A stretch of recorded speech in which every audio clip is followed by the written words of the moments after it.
अल्लाहुम्मा सल्ली अला मुहम्मद व अला आलि मुहम्मद। बिस्मिल्लाहिर्रहमानिर्रहीम। नाज़रीन कराम, ज़िक्र खुदा चैनल पर एक और नई वीडियो को लेकर आपकी खिदमत में हाज़िर हूँ। आज की इस वीडियो में हमने हजूर पाक सल्लल्लाहु ताला अलैहि वसल्लम की नबूवत पाक से पहले अरब के जो हालात थे उनके पस मंज़र पर थोड़ा सा जायज़ा लेना है कि अरब के मुल्क में कौन से हालात थे और आक़ाए मुस्तफ़ा सल्लल्लाहु ताला अलैहि वसल्लम की उसवा हसना से कैसे अरब में खुशहाली आई और किस तरह से फतुहात इस्लाम मुसलमानों को हासिल हुई। सबसे पहले आप तमाम नाजरीन से हमेशा की तरह ये दरख्वास्त करती हूँ कि अगर चैनल पर नए हैं तो चैनल को ज़रूर सब्सक्राइब करें, वीडियो को लाइक और शेयर करना ना भूला करें, ताकि अल्लाह तबारक व तआला इस काम को हमारे लिए सदकाए जारिया बना दे, क्योंकि ये दीन की खिदमत है और दीन का इल्म हमारे लिए बहुत ज़्यादा ज़रूरी है, ताकि हम अच्छे सच्चे मुसलमान होकर अपने तहज़ीब व तमद्दन की हिफाजत कर सकें। नाज़रीन कराम, यूँ तो तमाम जज़ीरा अरब एक वाहिद मुल्क और एक मुत्तहिद कौम था, ताहम आप सल्लल्लाहु ताला अलैहि वसल्लम की नबूवत से पहले अगर अरब का जायज़ा लिया जाए तो कभी तारीख़ ने इसके मुल्की और कौमी इत्तेहाद का निशान ना दिया। ना सियासी हैसियत से किसी ज़माना में तमाम अरब एक परचम के नीचे जमा हुए थे। जिस तरह घर घर का अलग खुदा था, इसी तरह कबीला के भी जुदा जुदा रईस और जुदा जुदा खुदा बने हुए थे। कुरैश वगैरह पे नज़र डाली जाए तो कुरैश अलग अलग टोलियों में थे जो दिन रात खाना जंगियों में मुब्तला रहती थीं। अरब में दो बड़े कबीले थे जिनको ओस और खिज़रज के नाम से पुकारा जाता। ये दोनों कबीले आपस में हर वक्त लड़ते रहते और हर वक्त की लड़ाई से इन्होंने अपने बहुत सारे सरदार खो दिए थे। ख़ास हरम में बनु कैस और कुरैश के दरमियान हर्ब फुजार का सिलसिला हमेशा जारी रहता और हर वक्त जंग का समा बना रहता। पहाड़ों और सहराओं में जो लोग आबाद थे उन कबीलों में ज़्यादातर पेशा जुराइम का था। तमाम मुल्क कत्ल गारत, सफाकी, खून रेजी के खतरात में गिरा रहता। इंतकाम और खून बेहा की प्यास सैकड़ों और हज़ारों अशख़ास के कत्ल के बाद भी नहीं बुझा करती थी। मुल्क का ज़रिया माश अगर देखा जाए तो उस वक्त कत्ल गरी और गारत के बाद फ़क्त तिजारत थी, लेकिन तिजारत के काफ़िलों का एक जगह से दूसरी जगह जाना बहुत ज़्यादा मुहाल था। ताहम फ़तह मक्का के बाद जब मुल्क में सुकून शुरू हुआ, मदीना से मक्का तक का सफ़र इस वक्त भी बहुत ख़तरनाक था और अब भी लोग डाके डालते रहते थे। 3 हिजरी के 5-6 बरस के बाद शाम की तिजारती काफ़िले दिन दहाड़े लूट लिए जाते, यहाँ तक कि कभी कभी खुद दार इस्लाम के चरागाहों पर भी छापे मारे जाते। इस मौका पर आप सल्लल्लाहु ताला अलैहि वसल्लम जब लोगों को मुल्क के अमन व अमान की बशारत देते थे कि एक ज़माना आएगा कि जब सुना से एक खातून महमल नशीन तन्हा सफ़र करेगी और खुदा के सिवा किसी का इसको खौफ ना होगा, तो लोग ताज्जुब से देखा करते। 9 हिजरी में एक शख्स ने आकर शिकायत की कि आप सल्लल्लाहु ताला अलैहि वसल्लम कुछ करें, मेरा माल टाकियों ने लूट लिया है। आप सल्लल्लाहु ताला अलैहि वसल्लम ने फरमाया कि अनकरीब वो ज़माना आएगा जब मक्का को काफ़िला रवाना होगा और वो बेनगाबान ही जाएगा। इतने बड़े मुल्क में सिर्फ हरम की सरजमीन ऐसी थी जहाँ लोगों को इत्मीनान मुयस्सर आ सकता था। अल्लाह तबारक व तआला ने कुरान मजीद में अहले मक्का पर अपना सबसे बड़ा एहसान यही कुरान पाक में जताया है। अल्लाह तबारक व तआला फरमाते हैं, फल्यअबुदू रब्ब हाज़िल बैत, उनको चाहिए कि उसके घर के उस मुल्क की इबादत करें। अल्लज़ी अतअमहुम मिन जूइन व आमनहुम मिन खौफ, जिसने इनकी भूख में खाना दिया और बदअमनी को दूर करके उनको अमन बख्शा। सूरत कुरैश की आयत 3 और 4 में अल्लाह तबारक व तआला ने इन हालात का बाखूबी बता दिया।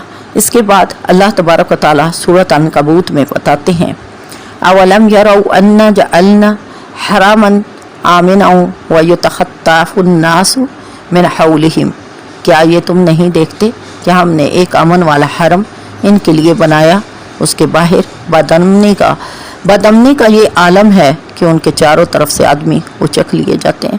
یعنی واحد سرزمین حرم تھی کہ جہاں پر لوگوں کو امن دستیاب تھا۔ اس کے باہر کا عالم تو یہ تھا کہ لوگ اپنی چادروں سے ہی اٹھا لیے جاتے۔ اور خود اسلام کا اگر حال دیکھا جائے تو ایسا حال تھا کہ حضرت صلی اللہ تعالیٰ علیہ وآلہ وسلم عام الحزن کے بعد 3 برس تک متصل تمام قبائل کے سامنے اپنے آپ کو پیش کرتے رہے کہ مجھے امان میں لے کر صرف اتنا موقع دلا دیا جائے کہ خدا کی آواز لوگوں تک پہنچا سکوں، لیکن اس پر بھی کوئی حامی نہ بھرتا۔ تمام مسلمان عرب کی فضائیں سانس تک نہیں لے سکتی تھیں۔ قرآن مجید میں اللہ تبارک و تعالیٰ نے مسلمانوں کی اس حالت زار کا ذکر کرتے ہوئے ان آیتوں میں فرمایا، سورۃ انفال، وَاذْكُرُوا اِذْ أَنْتُمْ قَلِيلٌ مُسْتَضْعَفُونَ فِي الْأَرْضِ تَخَافُونَ أَنْ يَتَخَطَّفَكُمُ النَّاسُ، یاد کرو جب تم ملک میں تھوڑے اور کمزور تھے، ڈرتے تھے کہ لوگ تم کو اچک کر نہ لے جائیں۔ اس وقت اللہ تبارک و تعالیٰ نے آقائی مصطفیٰ صلی اللہ تعالیٰ علیہ وآلہ وسلم کی مدد کی۔ سرور عالم صلی اللہ تعالیٰ علیہ وآلہ وسلم کا اصلی فرض دعوت اسلام تھی اور آپ اس کے اوپر لگے رہے۔ پرخطر حالات میں بھی آپ نے اللہ کے دین کا کام شروع رکھا۔ رومیوں نے 2 صدی عیسوی میں یہودیوں سے شام اور فلسطین کی برائے نام حکومت بھی چھین لی تھی اور وہ مجبوراً حدود شام سے قلب حجاز تک پیچھے ہٹ آئے تھے۔ اس کے بعد ہجرت کے 8 برس تک متواتر کوششیں جاری رہیں، تاہم اللہ تبارک و تعالیٰ نے مدد کی اور نتیجہ یہ ہوا کہ محمد رسول اللہ صلی اللہ تعالیٰ علیہ وآلہ وسلم نے تمام عرب کی شرازہ بندی کے لیے اسلام کا رشتہ قائم کیا، اور اس روحانی رشتہ نے خون و قرابت، نسل کے تار پور ادھیڑ دیے، اور صرف ایک کلمہ لا الہ الا اللہ محمد رسول اللہ کی برقی روح اب تمام عرب کی اتحاد کی روح بن چکی تھی۔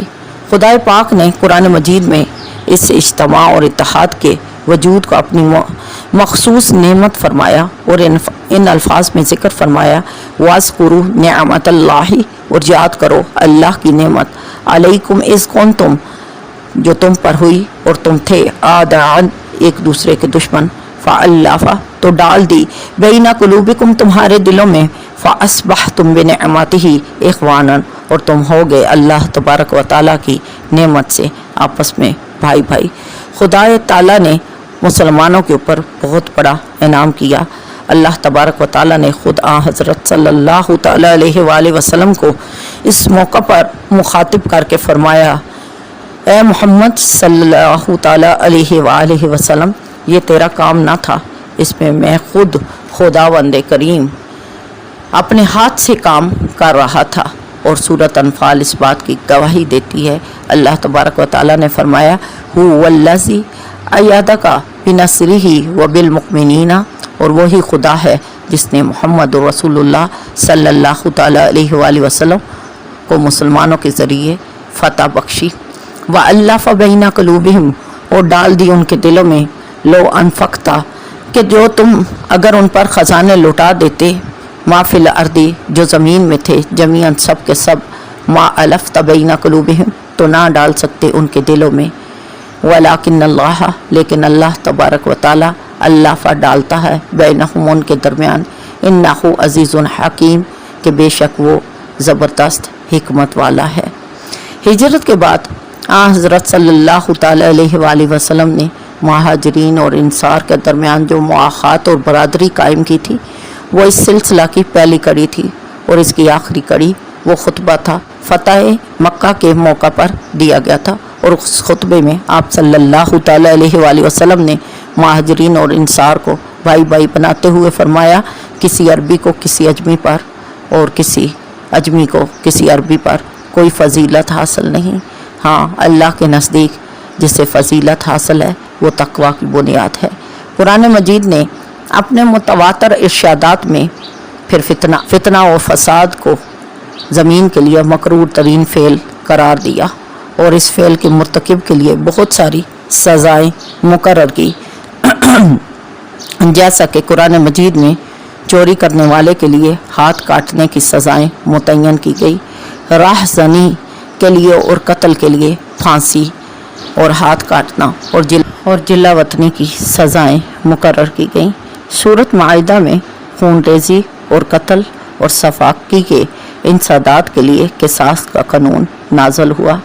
अमलन मुल्क में क़याम अमन के लिए आप सल्लल्लाहु तआला अलैहि वसल्लम ने मुतअद्दिद बार फ़ौजें भी भेजीं। राहज़न कबाइलों पर छापे मारे। हिजाज में जिन कबाइल का पेशा चोरी था उन्होंने तो तौबा की और मुसलमान हो गए। फौजदारी और दीवानी के मुकदमात के फैसले के लिए कवानीन वज़ा हुए और इनका अमल भी तकर्रुर में आया। दावत इस्लाम के फैज़ ने दिलों के ऊपर असर डाला और दिल बिल्कुल खुदा के सामने हो गए, जो रात की तारीकियों में देखता था और मुक़फ़ल दरवाज़ों की खिड़कियों से भी झांक लेता था। अब तमाम मुल्क में अमन व अमान था और इसके बारे में अदी बिन हातिम ने शहादत भी दी कि उन्होंने अपनी आँखों से फिर आक़ाए मुस्तफ़ा के उस फरमान को सच होते देखा जो आप सल्लल्लाहु तआला अलैहि वसल्लम ने पेशन गोई की थी। और आपकी पेशन गोई के मुताबिक लोग सना से हिजाज तक तने तनहा सफ़र करते थे और खशियत इलाही के सिवा कोई और खौफ रास्ता में कभी ना आता था। मोहम्मद रसूलुल्लाह सल्लल्लाहु तआला अलैहि वसल्लम की वफ़ात के वक्त इनका सियासी काम गैर मुकम्मल नहीं रहा, बल्कि तमाम काम मुकम्मल हुआ। आपने अरब के मुंतशिर कबाइल को एक कौम बना दिया। आपने अरब को एक मुशरिक मज़हब से हटाकर एक मुश्तरक मज़हब पर ला खड़ा किया और उनमें एक ऐसा रिश्ता कायम किया जो ख़ानदानी रिश्तों से ज़्यादा मुस्तहकम और मुस्तकिल था। अल्लाह तबारक व तआला ने आप सल्लल्लाहु तआला अलैहि वसल्लम पर दीन को मुकम्मल फरमाया और हमें एक सही ज़ाब्ता-ए हयात अता फरमाया। हमें चाहिए कि आक़ाए मुस्तफ़ा सल्लल्लाहु तआला अलैहि वसल्लम के उसवाए हसना को अब देखते हुए अपने ज़िंदगी की बुनियाद को सही रस्तों पे डालें और सही हुक्म खुदावंदी की पैरवी करते हुए अपने मुसलमान होने का सबूत दें। अल्लाह तबारक व तआला से मैं ये दुआ करती हूँ कि हमें सही मानों में इल्म दीन सीखने, समझने और अमल करने की तौफीक अता फरमाए और इस काम को हमारे लिए बख्शिश का ज़रिया बना दे। सल्लल्लाहु तआला अला मुहम्मद सल्लल्लाहु अलैहि वसल्लम।